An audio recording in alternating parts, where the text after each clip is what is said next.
Assalamualaikum warahmatullahi wabarakatuh. Masih bersama saya di channel Arjana Crypto. Yuhu.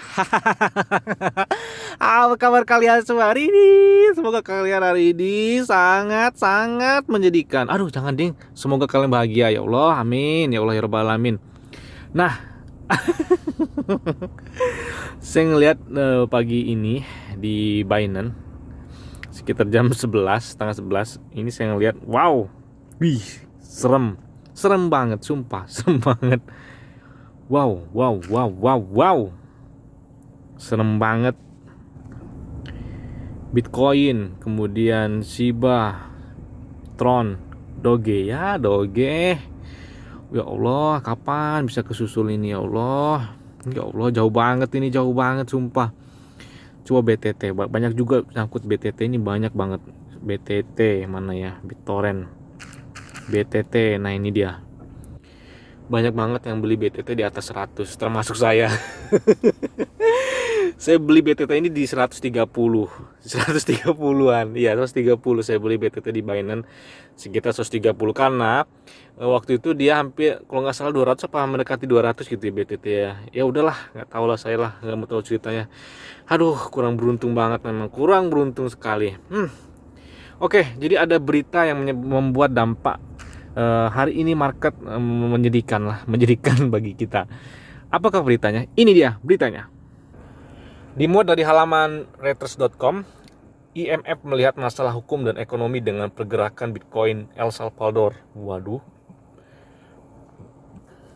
Jadi ada yang nggak mendukung nih negara Salvador menjadikan Bitcoin sebagai mata uang di sana. Dana Moneter Internasional mengatakan pada hari Kamis bahwa pihaknya memiliki kekhawatiran ekonomi dan hukum mengenai langkah El Salvador untuk menjadikan Bitcoin sebagai alat pembayaran legal paralel, yang semakin mengaburkan prospek program yang didukung IMF dan melebarkan spread pada obligasi negara.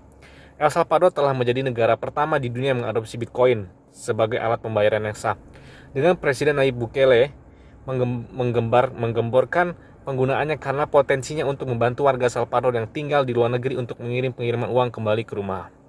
Adopsi Bitcoin sebagai alat pembayaran yang sah menimbulkan sejumlah masalah ekonomi makro, keuangan dan hukum yang memerlukan analisis yang sangat hati-hati, kata Gary, kata dia kan.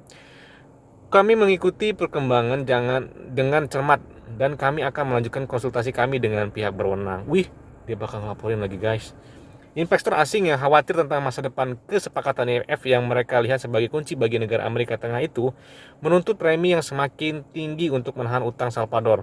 Spread pada indeks terdiversifikasi global JP Morgan di atas safe haven, Treasury melonjak 61 basis poin BPS pada hari Kamis saja diperdagangkan pada 683 BPS, level tertinggi sejak 22 Februari. Pergerakan rata-rata harian selama masa lalu 21 sesi perdagangan adalah 1,86 BPS. Kami melihat berita utama Bitcoin dari El Salvador sebagai kebisingan yang dapat memperumit diskusi dengan IMF, kata Donato. Dalam catatan baru kali ini kepada kalian mengurangi eksposur bank yang sudah terlalu rendah ke negara itu lebih jauh. Res mengatakan IMF pada hari Kamis akan bertemu dengan Bukele untuk membahas undang-undang Bitcoin. El Salvador sedang dalam diskusi dengan IMF mencari program hampir 1 miliar. Kripto telah cerita yang sangat marginal untuk tesis investor Salvador, kata Patrick. Apakah El Salvador akan menarik bagi investor atau tidak akan bergantung pada kemampuan Bukele untuk menggunakan modal politiknya yang tidak perlu dipertanyakan lagi untuk mengendalikan defisit fiskal konsolidasi yang besar. Undang-undang itu sendiri tidak meredakan keraguan tentang kekayaan proyek dan juga tidak menambah keyakinan bahwa pembangunan akan mengembalikan program IMF ke jalurnya.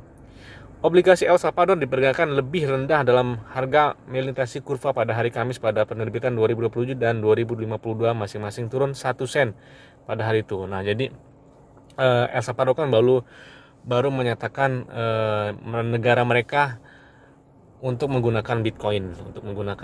Jadi ada yang tidak mendukung hal tersebut, yaitu adalah IMF, International Monetary Fund.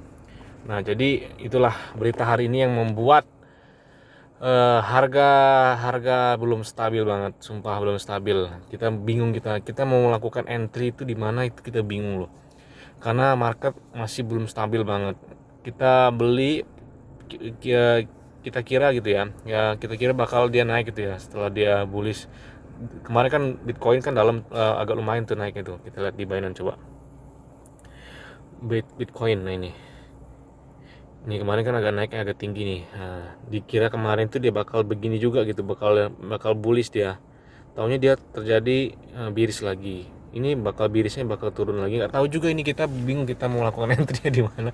Tapi kalau yang sudah melakukan entry di sini di angka 29 berapa dolar, apa 30 dolar ini ya. Mungkin itu yang terbaiknya lah. Selamat lah mungkin yang bisa melakukan entry Bitcoin di sini. Dan kalian di sini belum terjadi lagi sampai terendahnya di angka di sini nih. Nah, ya udah, itu aja mungkin dapat saya sampaikan kepada kalian semua. Jadi informasi itu tentang yang salah satu yang mempengaruhi dampak Bitcoin hari ini. Semoga bermanfaat bagi kalian semua. Saya ucapkan terima kasih kepada kalian semua yang sudah menonton video sampai dengan selesai, dan jangan lupa untuk tetap like, comment, share, dan subscribe channel ini. Terima kasih.